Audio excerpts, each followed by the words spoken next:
The sun dipped low over Manila, turning the city's chaos into gold. Jeepneys roared down the street, their sides painted with saints and superheroes. Vendors shouted over one another, hawking roasted corn, fresh mangoes and halo halo. The air smelled of smoke, sugar and sweat, and somewhere in that noisy, endless hum of life, a voice rose. It was deep, soulful, smooth and trembling like a memory from another time. It came from a boy with dark hair and tired eyes, standing barefoot beside a flickering street lamp. A cracked guitar hung from his shoulder by a frayed strap. His name was Raymond de la Cruz, and for most people passing by, he was invisible. He sang as if he had no audience, or maybe as if the whole world were listening. Wise men say only fools rush in. The first few words floated out, rich and pure. The noise of the street didn't stop, but something subtle changed. A fruit vendor turned her head. A jeepney driver rolled down his window. The melody cut through the Manila air like sunlight through clouds. Raymond closed his eyes, his lips trembling with emotion as he reached the chorus.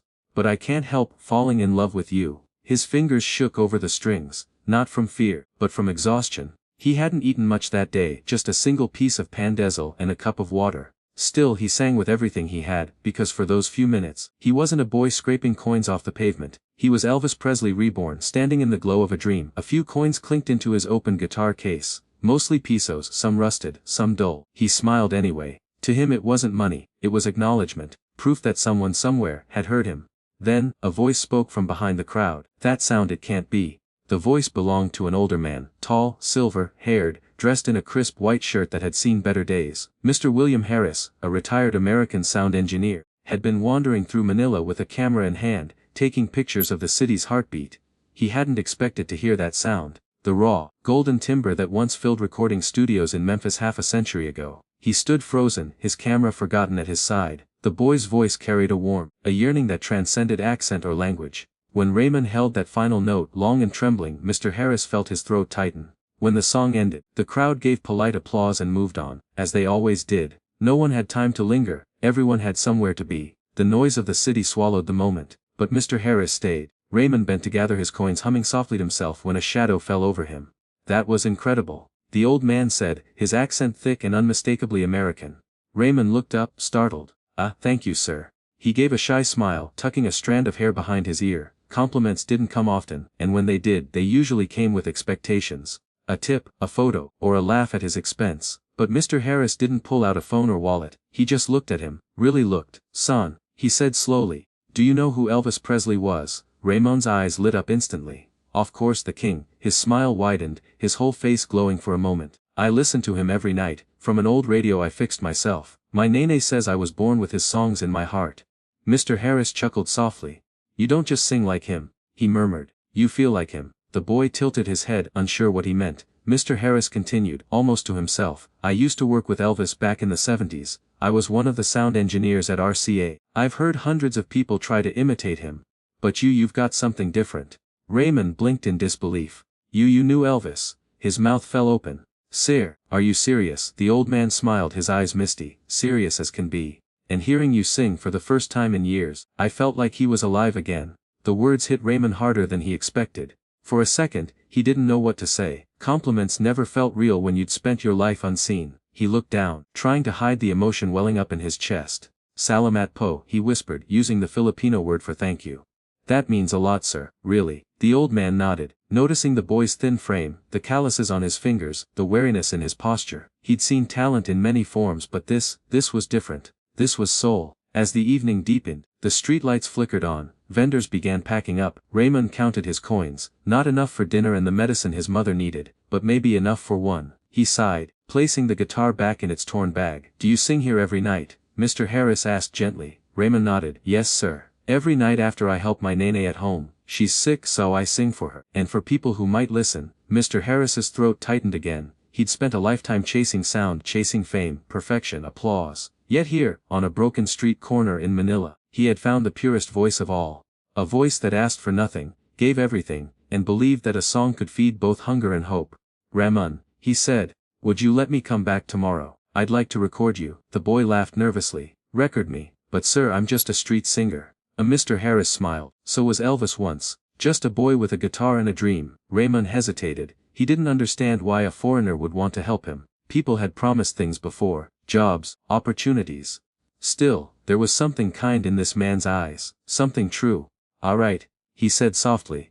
I'll be here. As Mr. Harris walked away, Raymond watched him go, feeling a strange warmth in his chest. He didn't know it yet, but this chance meeting, on a noisy Manila street, beneath the glow of a single broken lamp, would change everything. Later that night, as he walked home through narrow alleys, Raymond whispered to himself, maybe this voice was meant for something. He didn't know what tomorrow would bring, but for the first time in a long time, he dared to hope, and in a tiny apartment where his mother lay sleeping, the sound of his quiet humming drifted through the window, soft, tender, and filled with dreams. The city outside carried on with its chaos, but somewhere in the noise something sacred had begun to stir, the rebirth of a legend, born again through the voice of a boy no one had noticed. The next morning dawned gray over Manila.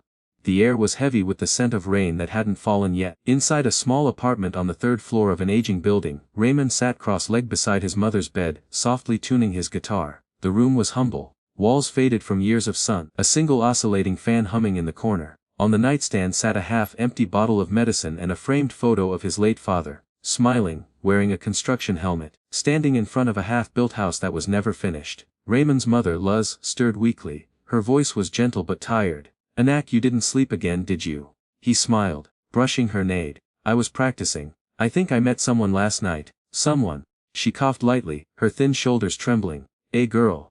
Raymond chuckled softly. "No, not like that. An American, an old man. He said he used to work with Elvis Presley." His mother's tired eyes lit up. "Elvis? The one you always sing?" "Yeah," Raymond nodded, his voice filled. "My voice reminds him of Elvis. And he wants to record me today." Luz blinked, as if unsure whether she had heard right. "Record you?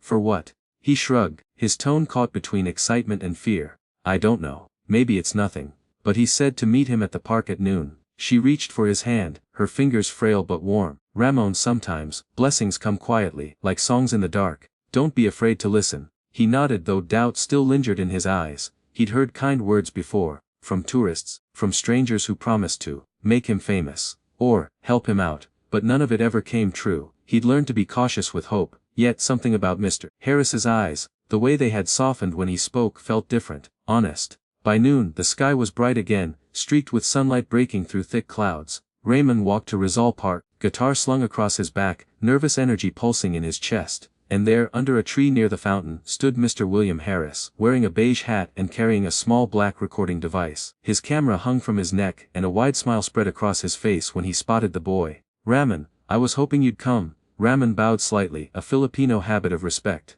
"Good afternoon, sir. I wasn't sure you'd really be here." Mr. Harris chuckled. "I wouldn't miss this for anything." He motioned to a wooden bench. "Sit down. Let's hear that magic again." Raymond hesitated, then sat and lifted his guitar. He strummed a few chords, testing the sound. The city was alive around them. Children playing, vendors calling out, the hum of life in every direction. Then he began to sing. This time he chose "Love Me Tender." His voice carried gently through the park, soft at first, then growing stronger, each note soaked in sincerity. Mr. Harris closed his eyes, letting the music wash over him. For a moment it wasn't 2025, it was 1972 again, and he was standing in a Nashville studio, headphones on, listening to Elvis croon into a golden microphone. When the last note faded, he opened his eyes. His cheeks were wet. "Beautiful," he whispered. "Absolutely beautiful." Ramon lowered his guitar, unsure what to do with the silence that followed. Then the old man leaned forward, his tone serious but kind. "Ramon, I wasn't joking when I said you have something rare. I've heard thousands of singers, but only a handful have what you do. That voice of yours, it's not imitation, it's soul, it's truth." Raymond blinked, overwhelmed. "Sir, I just sing what I feel. I never had lessons or anything. My papa taught me a few chords before he passed away." And Mr. Harris nodded softly. "And that's what makes it real." He took a deep breath. "Listen, there's something I'd like to do for you. I've been volunteering with a friend who works in production for Asia's Got Talent. I can't promise anything, but I can get you an audition, if you're willing." Raymond froze. His fingers stopped moving. "Asia's Got Talent." He almost laughed. "Sir, that's for real artists, professionals. I'm just a street singer." Mr. Harris shook his head. "No son, you're not just anything, you're an artist. Talent doesn't ask for permission, it asks for courage." The words sank deep. Raymond looked down at his calloused hands, his patched-up jeans, the scratches on his guitar. Could someone like him really stand on a stage like that, in front of cameras, judges, the world? "I don't know, sir," he said quietly. "My mother's sick, I can't leave her alone, and we don't have money for travel." Mr. Harris reached into his pocket and handed him a small envelope. "Then let me help." Inside were a few bills, enough for transportation, food, maybe even new clothes. Raymond's eyes widened. "No sir, I can't take this. It's not charity," Mr. Harris said gently. "It's an investment, in something the world deserves to hear." The young man's throat tightened. He wanted to say no, but his heart whispered yes. That night, back home, she told us quietly, her eyes glistening with pride. "Nene," he said softly. "What if I fail? What if they laugh?" Luz smiled weakly and brushed his cheek. "Then you sing again. Because failure only exists if you stop believing in your gift." Raymond stared at her. At the woman who had sacrificed everything, who smiled even through pain. She took his hands and placed them over her heart. "This is where your music comes from. Not your throat, not your lungs. Here. If you sing from here, Enak, people will feel it." He nodded, tears blurring his vision. That night, while his mother slept, Raymond went to the rooftop. Manila's skyline stretched before him, glittering lights, the murmur of the city below. He closed his eyes, held his guitar close, and began to sing softly into the night. "Dreams are hard to follow, but I can't help falling in love." The wind carried his song far across the rooftops, past the flickering lights and empty streets. Somewhere in that sound was hope, fragile, trembling, but alive. For the first time in years, Raymond didn't just sing for survival. He sang for something bigger. For the chance to be heard. And far below, in the quiet of their little room, Luz smiled in her sleep, as if she could hear him through the walls. The world didn't know it yet, but a boy from the streets of Manila was about to make it listen. The lights were blinding. Raymond stood at the edge of the Asia's Got Talent stage, his guitar trembling slightly in his hands. From where he stood the audience looked endless, a sea of faces, cameras and expectations. Above him, the massive screen flashed his name, Ramon de la Cruz, Philippines. For a moment everything felt unreal. Just weeks ago he'd been singing on a cracked street corner in Manila, with only a few coins in his guitar case and the smell of diesel in the air. Now, he was standing under the spotlight of one of the biggest stages in Asia. He could feel his heart pounding in his chest, hard, uneven and loud. His palms were slick with sweat. The bright lights made it hard to see the judges clearly, but he could make out 4 silhouettes sitting behind a long table. And in the center, a man who needed no introduction, David Foster. Raymond swallowed hard. Oh God, David Foster. The legend who worked with Whitney Houston, Celine Dion, and once even arranged music for Elvis Presley himself. The host's voice echoed through the auditorium. "Next up, all the way from the Philippines, please welcome Raymond de la Cruz." Applause filled the air. Raymond took a deep breath and stepped forward. The stage floor seemed to stretch forever. His guitar strap felt heavier than ever. When he reached the microphone, he offered a shy smile. "Good evening, Po," he said, his voice trembling. "My name is Raymond, and I'm from Manila, Philippines." David Foster smiled kindly. "Hello Raymond, how old are you?" 19 sir. "What will you be singing for us today?" Raymond's fingers brushed over the guitar strings. "A song that changed my life," he said softly. "Can't Help Falling in Love," by Elvis Presley. A murmur rippled through the crowd. The judges exchanged glances. Another Elvis song, another hopeful performer. They'd seen hundreds of renditions. Raymond saw that reaction. It made his heart drop for a second. But then he remembered his mother's voice. "If you sing from your heart, people will feel it." He took a slow deep breath. The audience grew quiet. Even the faint whispers faded away. And then, he began. "Wise men say only fools rush in." The first note was soft, almost fragile, but it carried a warmth that filled the room. His voice was rich and deep, yet tender, trembling with emotion. The camera zoomed in on his face, eyes closed, lips quivering slightly, every word sung as if it came from his soul. The sound technician, watching from the control booth, froze. There was something different about this voice. It wasn't just imitation, it was resurrection. It felt like hearing a spirit speak through a human body. By the second verse, the judges were leaning forward. David Foster's expression changed, from polite curiosity to silent awe. "Take my hand, take my whole life too."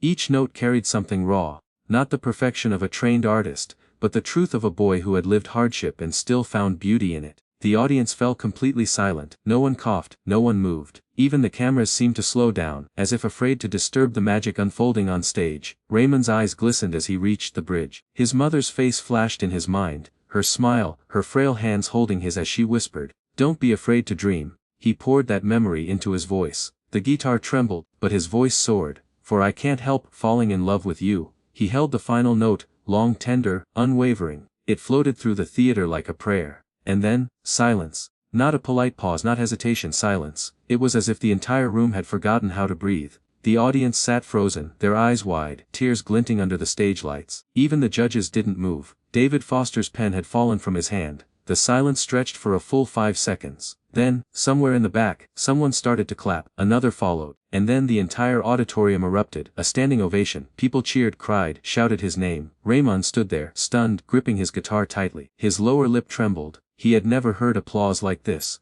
not in all the years he had sung on the streets, hoping someone might stop to listen. He looked up, blinking away tears. David Foster pressed his hand to his chest. "Raymond," he said softly into his microphone, his voice thick with emotion, "I don't say this often, but I think tonight, we didn't just hear a voice, we heard a soul."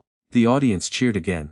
One of the other judges, a famous pop singer, wiped her tears and said, "You made us feel something we didn't expect. That's not Elvis's voice anymore. That's yours, and it's beautiful." Raymond couldn't speak, he just bowed deeply, whispering, "Salamat po, thank you." As he left the stage, tears streamed freely down his face. The roar of the crowd followed him backstage. Behind the curtains Mr. Harris was waiting, hands shaking, eyes wet. He reached for Raymond and pulled him into a hug.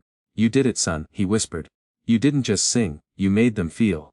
Raymond clung to him, the weight of years of poverty, fear and doubt crashing over him all at once. "I just thought of my Nene," he said, voice breaking.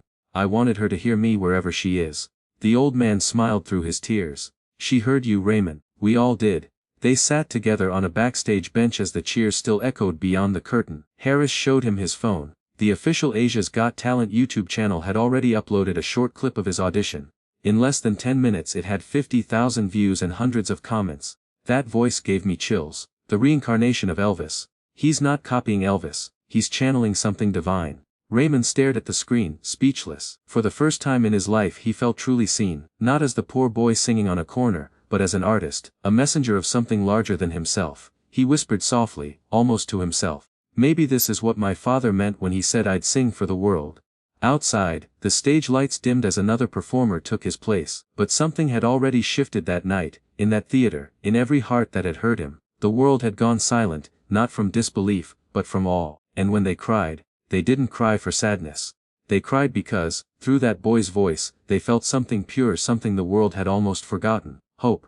The next morning, the world had changed. Raymond woke up in his small Manila apartment to the sound of his phone buzzing nonstop. At first, he thought it was an alarm, but when he picked it up, his eyes widened. Hundreds of notifications filled the screen, messages, mentions, comments. The Asia's Got Talent audition video, his performance, had gone viral overnight. 17 million views. Thousands of people sharing it, calling him, the Filipino Elvis.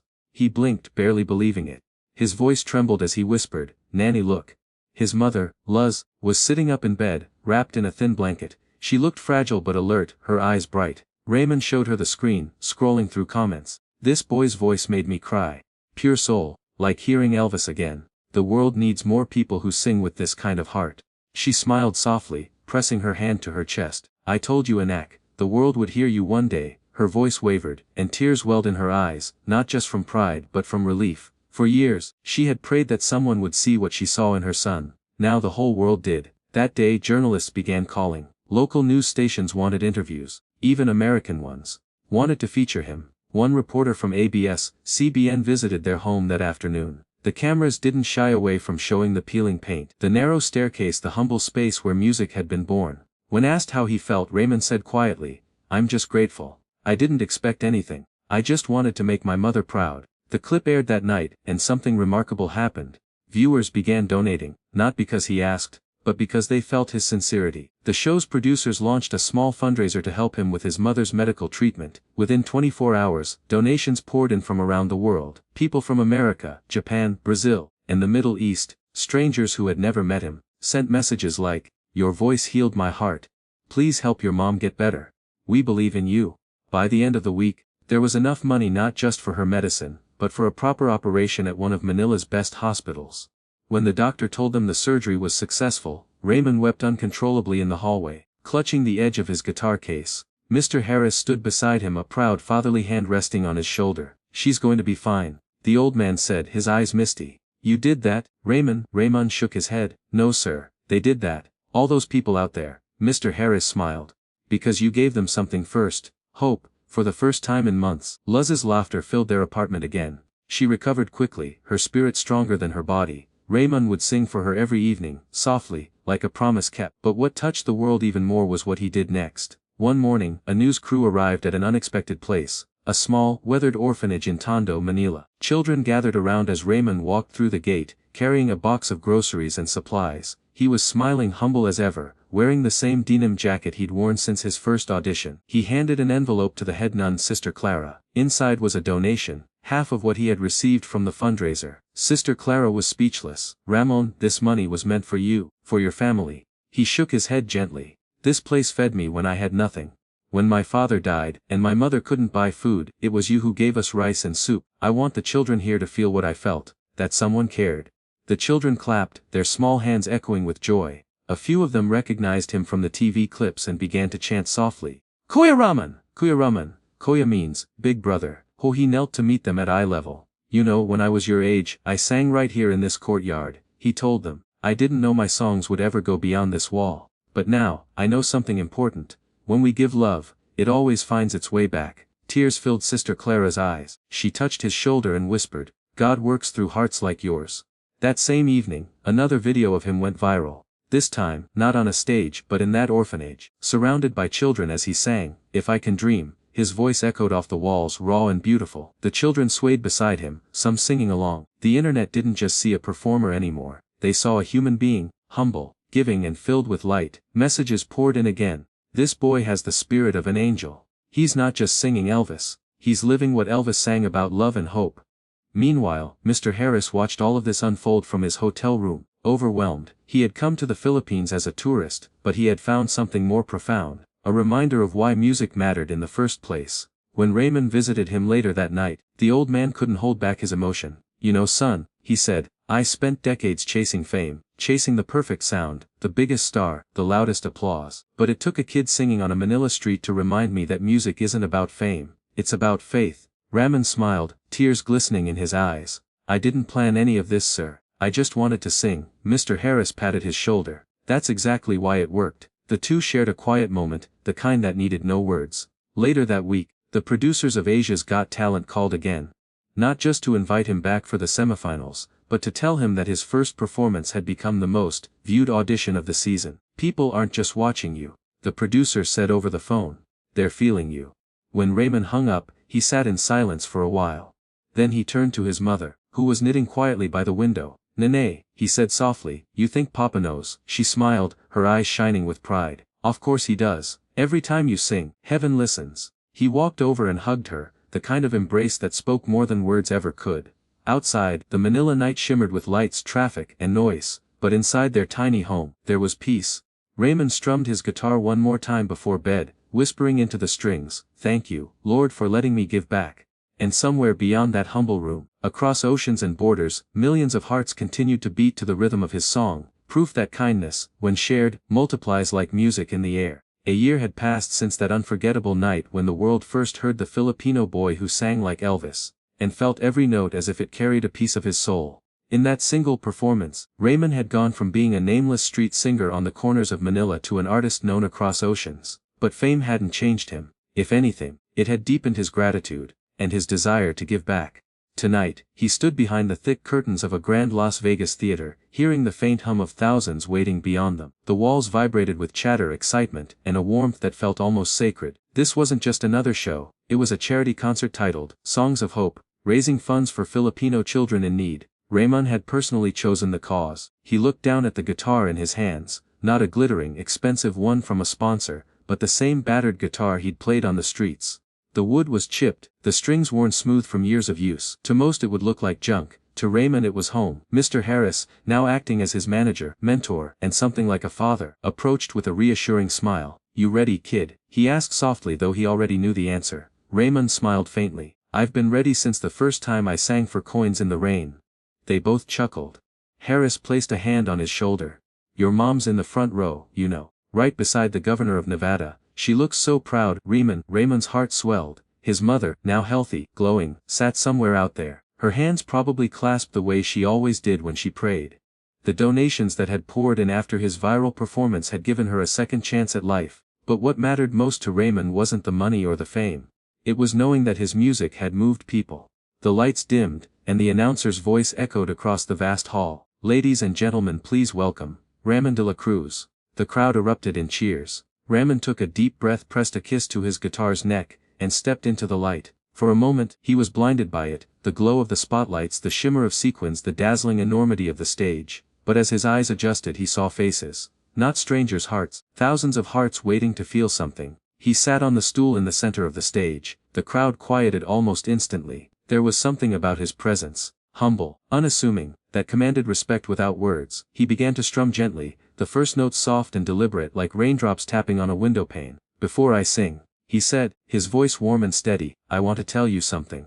The microphone caught the faint tremor of emotion in his tone. "I used to sing on the streets of Manila. People passed by without looking. I didn't blame them, they had lives to live, bills to pay. But there was a time I wondered if my voice mattered at all. Then one day a stranger stopped to listen." He glanced toward Mr. Harris in the wings. The man smiled proudly. "That stranger didn't just hear my voice, he heard my heart. He reminded me that no dream is too small when it's built on love. And because of him, because of people like you who believed in me, my mother's alive today. And now, I want to give that same hope to others." There was a hush. Every word landed gently but powerfully, rippling through the audience. "So tonight," Raymond continued, "I sing not to impress, but to inspire. Because kindness, that's the greatest music of all." He began strumming again. This time, the familiar intro to "If I Can Dream." The melody floated through the hall like smoke, rich and haunting.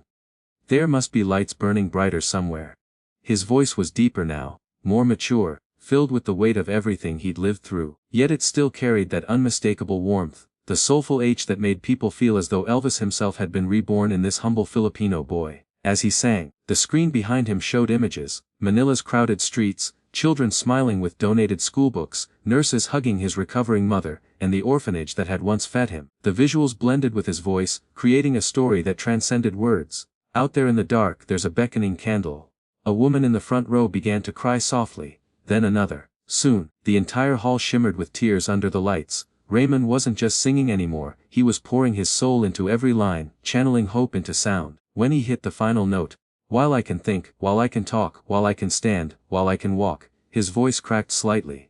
But it wasn't weakness, it was humanity. The last word hung in the air. Then silence, total breathtaking silence. For a few seconds no one moved. The air felt sacred, as though the entire theater was holding its breath in reverence. Then slowly, applause began to rise. One pair of hands, then another, then thousands. The room erupted in cheers, sobs and shouts of bravo. Raymond stood, overwhelmed, tears spilling freely down his face. He didn't bow, he just pressed a hand over his heart. In the front row, his mother wept openly, whispering a prayer of thanks. Mr. Harris clapped until his hands hurt, his proud smile trembling with emotion. Later backstage, the organizers informed Raymond that the event had raised enough funds to build 3 orphanage schools across the Philippines. Reporters waited, cameras ready, but Raymond didn't rush to meet them.